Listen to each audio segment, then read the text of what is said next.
I love the setup. Thank you. Thank you.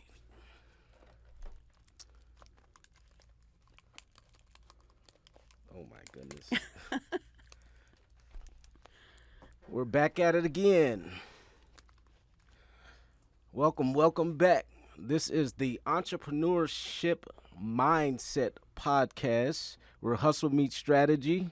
Your host, JP, and PJ is out of the way, so I'm taking over right now. And today's guest is better known as the Spicy CEO, a bold profit strategist, speaker, and bestseller author of 69 Ways Money is Like Sex. She empowers women entrepreneurs, and all entrepreneurs, but women entrepreneurs, to ditch out burnout, take control of their finances, and start paying themselves like a CEO, a true CEO. As a certified profit first professional, she's known for blending money strategies with mindset, boundaries, and an unapologetic leadership. Her spicy, no fluff approach is helping entrepreneurs turn chaos into clarity and profit. Her book just hit the Amazon's bestseller list, and her impact is also growing. Please welcome to the powerhouse stage behind this moment, Jen Perez. Thank you. Well, how's it going, Jen Perez? Good. So yeah, let's get into this now. So who is Jen Perez behind the Spicy CEO? So a lot of people are probably like wondering, where did that come from? But personally, my background is in accounting. Okay. So that's where the financial piece of things come. And a lot of people don't really know this unless they've read the book.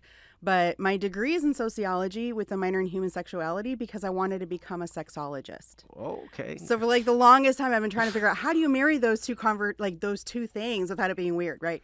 But I'm a mother of 4, blended family, married, living here in DFW, Texas, and loving this heat. I'd rather be in this heat than the Wisconsin winters, which is where I grew up. So, wow. Yeah. So tell me a little bit about growing up, because I seen some things that you moved around a lot. oh yeah. You know, how many places have you lived in or states? So I've moved 34 times in my life. My goodness, that is crazy. Yep. It's been, let's see, 1, 2, 3, 4, only 4 states.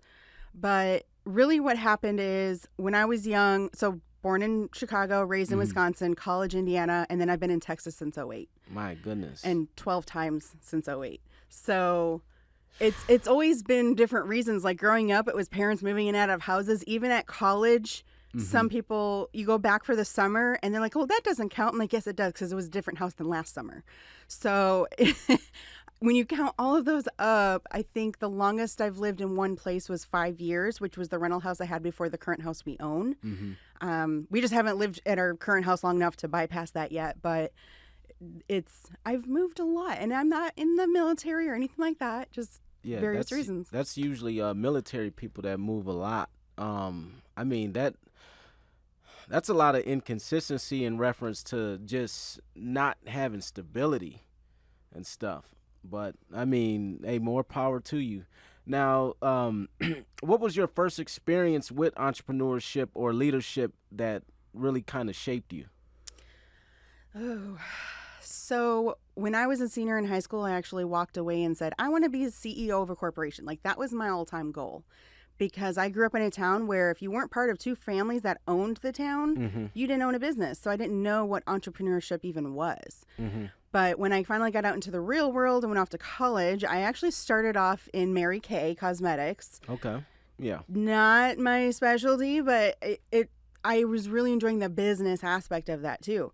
So that's kind of what started it. And then it's just been trial and error, trying different, whether it's network marketing. I did taxes for a few years, different things, bookkeeping, etc., until now when I finally found what I'm passionate about and able to work on that.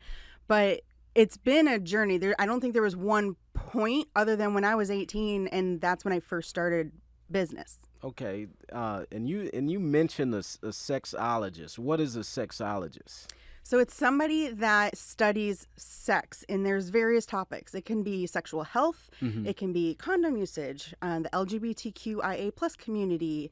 There's so many things out there. Swingers clubs. I mean, there's so much out there. You can usually pick a niche and focus on that. But I wasn't ready to go to get my master's degree to continue that. So I never really went that route. That's totally fine, because I mean, the thing with entrepreneurship is you start somewhere, and then all of a sudden you can land up completely in a total opposite field. But you found a way to kind of blend things together and make things spicy. So let me ask you this: what inspired the creation of the Spicy CEO brand? So I've been in this business for 9 years. Started off as a bookkeeper, wearing all the 14 hats. And in 2019, when I decided to add on consulting, I just always felt like I never could get clarity around how do I offer both of them, being clear to everybody else. Do I have them as separate companies? Do I combine them? Do I just sell them? Like, over the years, I've tested and tried so many different things. So what turned it was actually when I met you. And when we met, and it was, I mean, I'm sure you'd love to take the credit, but it was Hey, I'll take all the credit, but hey. The conference we were at. Yeah. I kind of went there with an open mind, being like, okay, let's act as if I'm starting completely over. What does this look like? Right. And I did all the things you're supposed to do. And I already was I had someone tell me, okay, Jen, you have 3 different brands, but offering the exact same thing. Which one are you? And so my previous brand was the Leverage Maven. So I'd be Jen Perez, Leverage Maven, but your services are called Scalable Success. And then you have the Spicy CEO checklist. Right. And I'm like, good point. So because with my book about to come out, I decided, you know what? That's the route I'm going to go. And I'm so glad I did, because that's definitely more me. Now, it's I just looked at all the red. I looked at the book. I'm thinking spicy and stuff. I'm like, why do I have my dreads in a ponytail? I'm going to go ahead and let it out, because we're going to be, unapologetic and spicy a little bit. We got to let things just, be you. Just be you. Just be you. So that's awesome.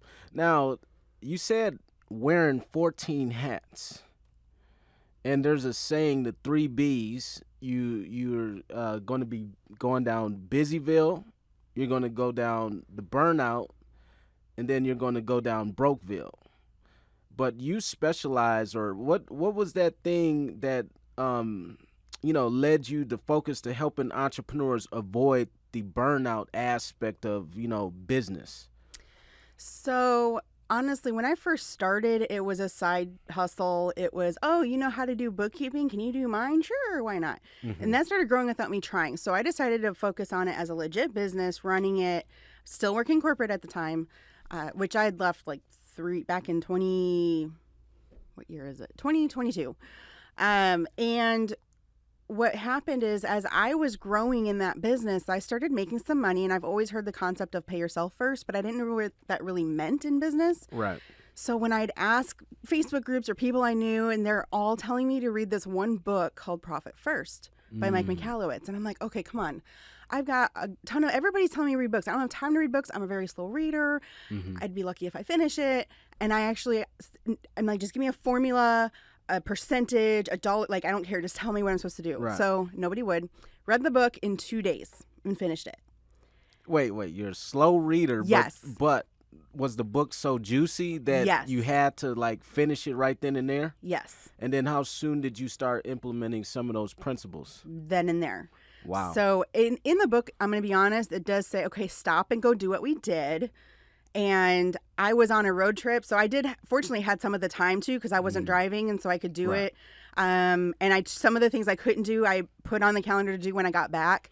But I just implemented it right away. And after 3 months of implementing this cash flow method, I thought, holy cow, not only do I have that answer of how much to pay myself, but I was driving profit intentionally.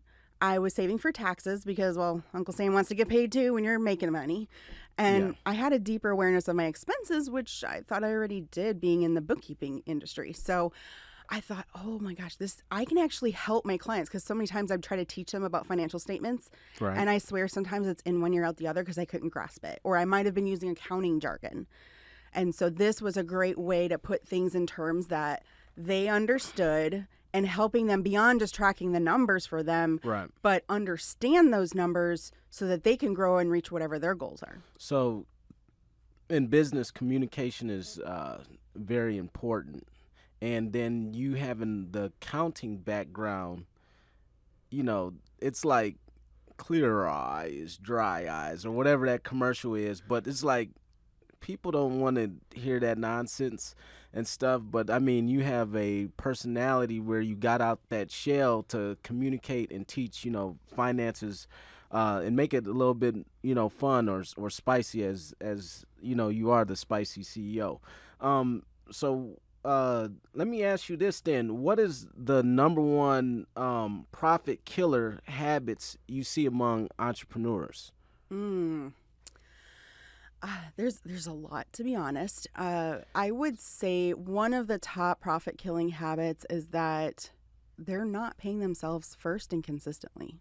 And you might think, wait, but how does that affect profit? Well, it does, because if you are intentionally making sure that your strategic game plan on your cash flow includes paying yourself first, honestly, profit is a benefit to you as the owner, right? Right. So if we can make sure that we're putting profit aside first, if we're paying ourselves first, and what's left over is what we have to run the business, well, then that's one way to make sure that profit is increasing and where we want it to be, not getting paid what's left over. So when should someone or entrepreneur consider paying themselves first? What amount of money should they be bringing in as a business? Now. So even if somebody's making $1,000 a month, Yep. or even 500, what percentage or what would you recommend?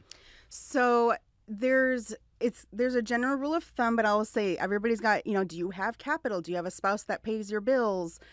There's all these different things. So if I was not in that position, if I did not make money, our kids didn't get fed. Like, I needed to provide for my family. So with your situation personally, you had two incomes coming in.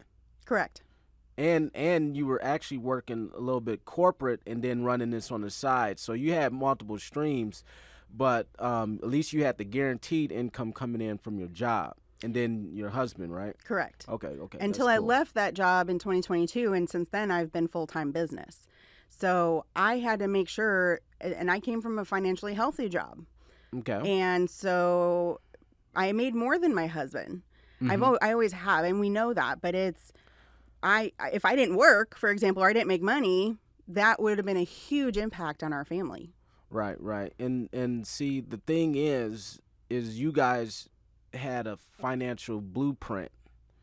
And what did that look like, your financial blueprint, even though you made more money than your husband? What did that look like as far as the finances coming in, and how did you run it as a unit? So one of the best things that you can do in business, and this will help answer that initial question too of how much to pay yourself. Right. You want to work in percentages, and Profit First is really a good guide for that. But you want to first look and see, what do you need to support your lifestyle? How much is your mortgage? How much are utilities? How much do you spend on food, etc.? So and I know, I get it. You're going to be like, I don't want to know what that number is. And sometimes it surprises you. Sometimes it's not a good surprise. Sometimes it's a great surprise. But you have to, even in personal life, you have to know what those numbers are. I was going to say, when it comes to money, that's a topic that people kind of shy away from, where you have to be able to take that Band-Aid off and allow that scar to get some healing. I don't know where it comes from, but dealing with dealing in the industry of finances, people don't want to talk about that, especially business owners and stuff. And then, I'm just like, hey, that's why I don't look at anybody, in a bad way as far as how they're doing in business, because every master was once a disaster. And the fact that wherever you start, as long as you keep going, you're going to keep growing. But if you're not, talking about these things, then I don't care if you're making $100 million. if can you're still be not, broke. and you can still be broke with a lavish, That's lifestyle. my colleague calls it a high class broke. Because Because you could be making millions of dollars and you could be making $100,000 and have the same profit in business and pay yourself the same. It's being strategic on how you manage the money that you're earning. So, in business, they just say have a business plan. But as far as the projections and stuff, is it more important to have the business plan or have the strategy behind the business to execute everything and make the results happen? What's more important? What would you say? I would say the latter, because in order to create that business plan, you have to know how much you're going to pay yourself. So the strategy aspect of it. Okay. So, for example, let's just say for even numbers, you need $100,000 a year to pay to continue the lifestyle that you have with your family. Right. Well, then you can take that number to reverse engineer. There's a lot of times people come and say, oh, I want to make $1 million. I want to make $500,000. Great. Where'd you come up with that? Oh, it sounds nice. That's the next step. But you want to be strategic. If you don't have a why behind where that number is coming from. So, and if you're already hitting that, well, what do you want the next 12 months? Let's add that to the plan. Right. Reverse engineer that to figure out, okay, you need this to pay yourself. You've got these bills and evaluate everything. Now this is your income goal. Maybe it's not 500, maybe it's 475, or maybe it's 550, So when you do that, now you have those numbers that you can create that business plan to accommodate what those goals are. So is that what it looks like when you're working with a client or coaching a client? You want to understand their whole perspective of where the money is coming from as far as business, all the assets, liabilities, everything, get all in their mess, huh? Oh, yeah. And that's one of the reasons I wrote my book, is because it's such a taboo topic that people don't talk about, but they should. And I'm not saying go shout out how much I make or, I just got this 5-figure client or whatever it is. But you do need to have support. You need to talk to your partners. You need to talk to your financial advisors and coaches. And if you have your CFOs, if you have a CFO or an outsourced CFO, you have to talk to those people and be transparent, because if you're leaving something out because you're embarrassed about it, I would rather know that, knowing, and hopefully you trust that there's no judgment here. Right. That I can hopefully take that information to better assist you, because I don't want 6 months down the road, oh, I forgot to tell you I am past due on sales tax. Okay, well, that could have been part of our game plan and making sure that that's at least being taken care of or in the plan that we create, versus not even being aware of it. Right. Because a lot of entrepreneurs, they get into, oh, well, I'm good at solving this problem. I'm getting paid, but they forget about the tax component. They forget about all the other financial components with the sales tax. Tell me, who was strategic in reference to how you became like the Profit Strategist? Did you have any mentors? Did you have any financial advisors? Did you take any courses? Tell me about that. Yes, and yes. Okay. To be honest, backtrack in 2013, right when I started my accounting career, I filed bankruptcy personally, because nobody taught me about money. I never knew. You made this. I started then to learn how to budget, but it wasn't with money left over. It was, hey, I got this paycheck, and what can I spend it on? So there was no savings or anything like that involved with my finances. So, and this was back before I was single, just me, but I took that and I was like, holy cow, I don't ever want to go through this again. So I took courses, I hired coaches, I read books, I went to seminars. Like, I wanted to learn everything there was about money so that didn't happen again. And just every season in my life, not just in business, I'm at a different level. Okay, what's that next level? For example, when I went into business, okay, how are business finances different than personal finances? And so I'm always listening for the newer things or the next level things, because not only could that help me, but hopefully it's things, even if I'm not ready for it yet or I've already done it, I can help my clients based on where they're at. And so it's an ongoing, always learning. But I'd have to write another whole book about who all of those people were. Well, you already wrote one, so there's more in you. And, maybe you might create a series or something. Yeah. Now, what is the misconception that people have about profit, purpose, and burnout? So There's a couple things with profit and purpose, for example. Right. They think when it comes to profit, they think, well, I don't want to owe taxes, so I don't want to be too profitable. Well, honestly, if you have a great CPA or tax professional that can help you with the strategy, and I did taxes for 5 years, I know a little bit. I know things. Right. But if you have that strategy, well, then there's so much more you can do with that profit. You can invest in other businesses and real estate and hiring your kids and put them on payroll. I mean, there's just so many things you can do with that. So if taxes are the reason that you're afraid of getting more profit, please don't stop that. Don't let that stop you. That And is find awesome. someone. Yes. Okay, so as far as purpose then, what's that misconception? So a lot of times people think, oh, well, my purpose, my passion is to help others in whatever your expertise is in, right? Like I love helping people with money, understanding it and educating. But this is a business as well. And sometimes I've been told by multiple people, but the one that really stuck out, I had a coach, Matthew Pollard, and he told me, and I can't remember how he phrased it, but I'll always remember, would you rather be selling to the clients that you really have a passion for, that really can't afford it, but you're putting together something for them just so they can because you want to help them, right? Or do you want to go help the people that still need your services and you still can help them, but they're going to be able to pay you to where you can make the money and then later on go back and help those people? Would you rather be broke trying to help other people, or would you rather be Bill Gates and be able to help the world? Wow. And so I was like, good point. And he wasn't the first person that's told me that, but the way he phrased it made me think, wow, I never really thought about it that way. You have to change that mindset. Yes. Now, the last thing, that misconception on, burnout. What would you say about that? A lot of that has to do with self-care too.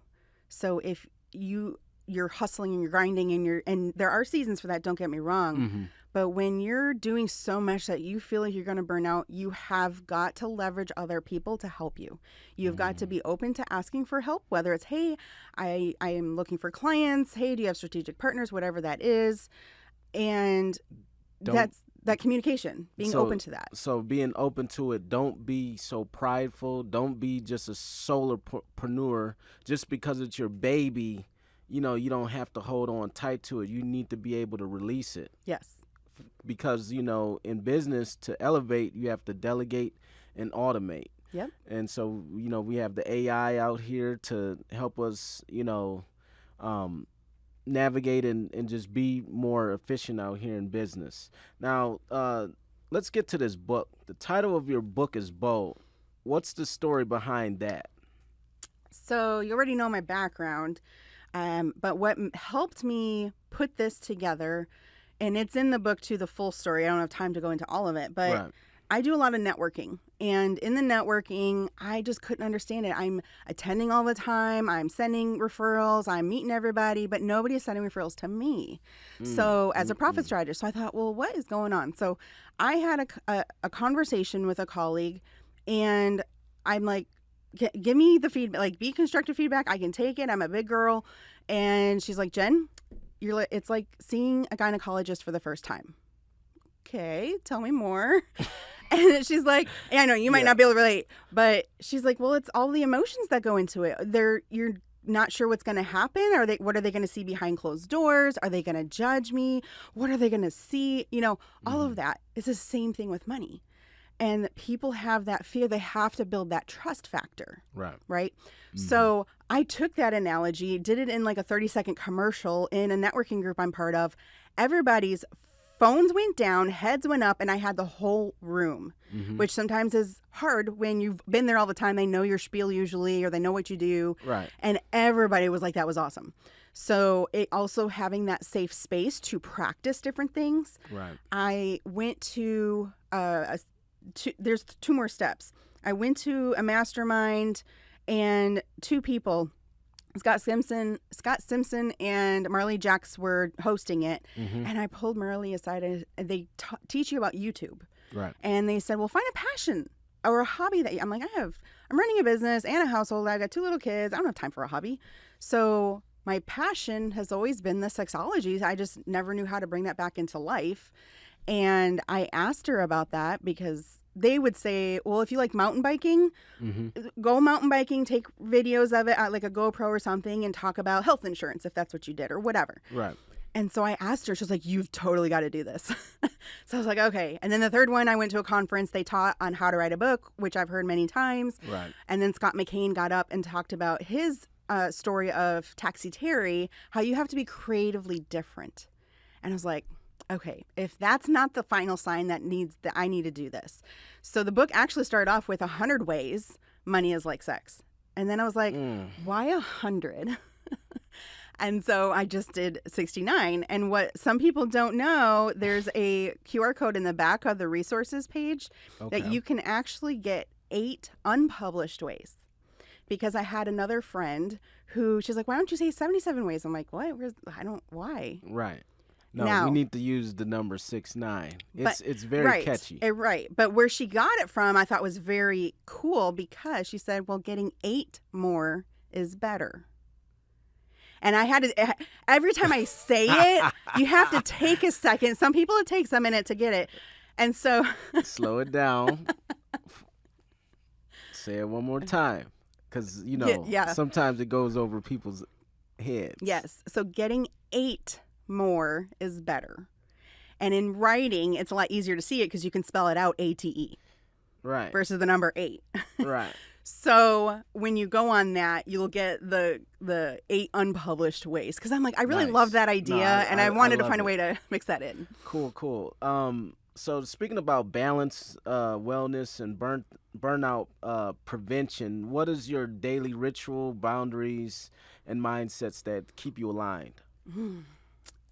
So I am a very driven go-getter. Mm-hmm. I'm going to be honest, I'm not one to meditate or I'm more of a let's get her done. I might be working till 9 o'clock, but let's get her done. The one thing I will say is I do make sure that I have time for my family. And there's actually a way in there that talks about this. One time I was at home I was at my mom's, and my son, who was I think 1 or 2 at the time, he's trying to come up to me to talk to me, and I'm working, but I'm sitting at the couch because I have nowhere else to go. Right. And I was ignoring him because I'm trying to get work done, like mommy's working. And later on, my mom called me out on it, and I started crying because I basically was neglecting my son right then. And I'm like, I could have taken the 15 seconds to say hi, give him a hug and kiss, and then keep working. But I didn't even do that. So it kind of was a wake-up call that now, if I'm on the couch on my laptop, I pause for 30 seconds, give them their attention that they need, and move on. So that is something that I've had to learn the hard way. Now, do you have a home office or anything? Yeah. Okay, so if do you ever set a rule like if my door's closed, that means that's time for, don't bother me. But if it's a open door, then it's an open door policy. Okay. Yes, cool. And if it's something where I'm recording or on a webinar or something, I even have the door locked just in case because I do have a 6 and 2-year-old. So the 2-year-old may not quite grasp it, but it also helps when I have my husband home because he's pretty good about keeping them downstairs. That's what's up. Now, tell us a little bit about your free gift on 10 profit-killing habits to break before burnout, before we get into closing rapid fire. Yes. So if you go to the website checklist.thespiceceo.com, you can download this. It's going to be 10 different ways that I don't see the number. I don't see what your results are. It's more of a sheet for you to look at and look at your own business to see, hey, are there things I'm doing in my business that are killing my profit? And if so, what are some ways that I can not be doing that? Awesome. Now, we're going to go to rapid fire real quick. Money is sexy because... Oh, geez, I didn't know this was coming. Money is sexy because, it's a tool. And I know that can be used in many different ways. Wow. Okay. What is the best advice you've ever been given? Personal or business? Either one. Okay, in business, don't quit. Okay. One word that defines your journey so far. Driven. Burnout is a sign of? Need for help. Wow. And then profit feels like? Gold. Wow. Awesome, awesome. Well, Jen Perez, I want to thank you for the time on the entrepreneurship mindset. We will include our information to get a hold of it. And thank you for this show where hustle meets strategy.